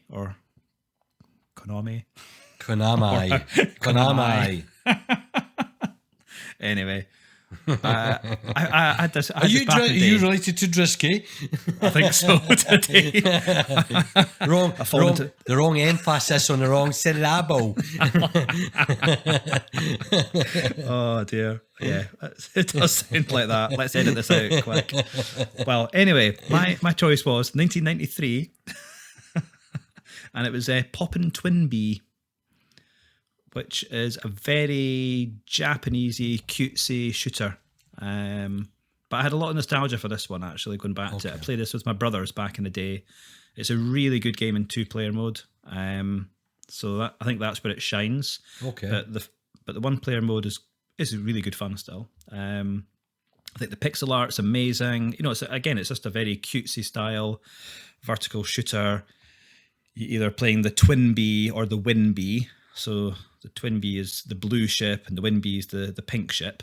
And you can do a little bit of stuff around the transformation mode. So as you get some of the power-ups, you can have other extra ships that sort of fly around you in different formations.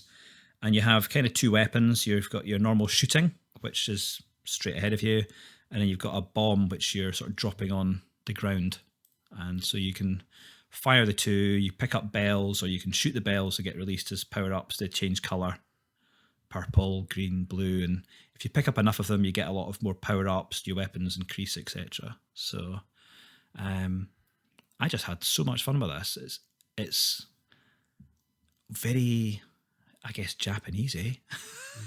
Is that a word? It's got to be. It needs to be a word. It needs to be, but it's just ridiculous in a sense. It's like you've got walking pineapples on the ground, which you're throwing bombs at. It's got weird cucumber dildos that come up bouncing around the ground and then go spurt and fire things towards you. It's a bit worrying. But you have to take them out with the grenades that you're throwing into the ground, right? Or it's got bunches of grapes that are flying towards you. It's surreal as anything. It really is. Big watermelons, or like little cutesy things that are in like flying saucers and all sorts of stuff. It's absolutely bonkers. But I love the music. I know you don't love the music. It's awful. I just love it because it's like it reminds me of. I don't mean this in the style of, right, but just in terms of how it gets into your head. So, Bubble Bobble, for example. Do you know what I mean? In terms of you hear the song once and it's there, and you just repeat it. I don't think this is similar. But I mean, Bubble Bobble has only got so many bars and so many, you know what I mean? So it's simplistic, and I get what you're kind of trying to say, but this is just Japanese operatic chiptune bollocks that always annoys me. There is no melody in the way that it's memorable. I don't find an earworm in that. Right? It's not. Well, maybe you're lucky then, because I'm walking about the house singing it still. Oh, I don't like you. There's a lot of Japanese games I don't like the music for, to be honest. I will be honest about that. It just does me nothing. I mean, in general, shoot 'em ups aren't my thing, right? But there's nothing wrong with this game. It's a fantastic game. It's got visual overload. It really delivers quality pixel art beyond most things you've seen.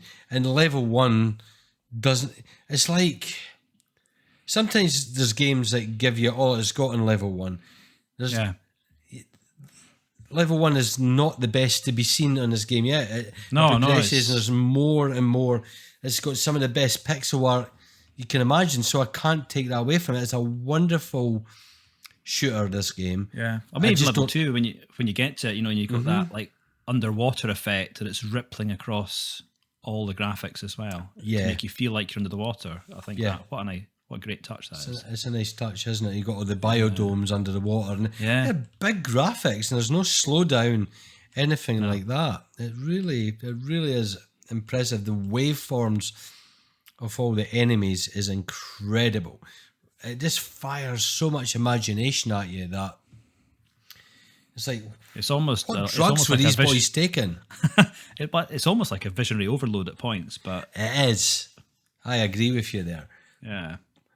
But I think most people are quite familiar with these kind of cute 'em ups like that, and they deliver. It's a niche genre, and it's not for everyone. Some people, and probably predominantly myself, like the serious shoot 'em ups, right? Serious, and I better say serious. It's a deep voice, very serious shoot 'em ups, But yes, it's a bit more light-hearted, but it doesn't make it any less hardcore, because it is a hardcore shoot 'em up equally as well. And the delight is in seeing the imagination from the developers in this game on each of the levels, where it's just endless, bonkers and crazy ideas that have all come into the game, and it's all the better for it. So well done to them. It's really, really good. And remember, we're speaking like this is an arcade game. It isn't very many, but the SNES can deliver that arcade experience like that. Oh, definitely. Yeah. I mean, some of the proves graphics, the size of the sprites are impressive for the bosses as well. That's really the good. point. It's running on SNES hardware and giving arcade quality. So yeah, amazing. Good. Well, I'm glad even the tune didn't put you off too much, that you enjoyed it enough. Just turned it down. Turn the music off. Yeah, turn the music off because it's awful. Absolutely awful. To be fair, I knew you wouldn't like the music. I knew it, but it's nice to be known. But as I say, I played this with my brothers back in the day. We had this and played it for hours and had lots of fun 2-player. So it was nice. I can imagine. Yeah, I can imagine. It's really good that way. So top stuff. Good. So anyway, that's us at the end of our choices. I hope you enjoyed what we have selected for this one, and please, we always encourage everyone to play along with the games we suggested. And I mean, any final thoughts yourself, Al, before we end the episode? I don't think so. Other than just to say, please give some of these a try. You may be familiar with some of them, you may not have heard of them at all, but I think there's definitely a few. Yeah, I think pretty much all of them are really good games in their own right. And there's no duffers. There's no duffers here. Absolutely none. Yeah, no duffers. Definitely be interested to see what other folk think of them as they give them a shot, or if they've got memories of them from playing them back in the day as well. Love to hear about them. Yep, or any other suggestions within the genres we suggested. Yeah, so give us some of your favourites. Yeah. Yeah, excellent. Okay, well, thanks for joining me, Al. Good doing another episode with you, and we shall see everyone on the next episode. So until then, take care and bye bye for now. Bye bye.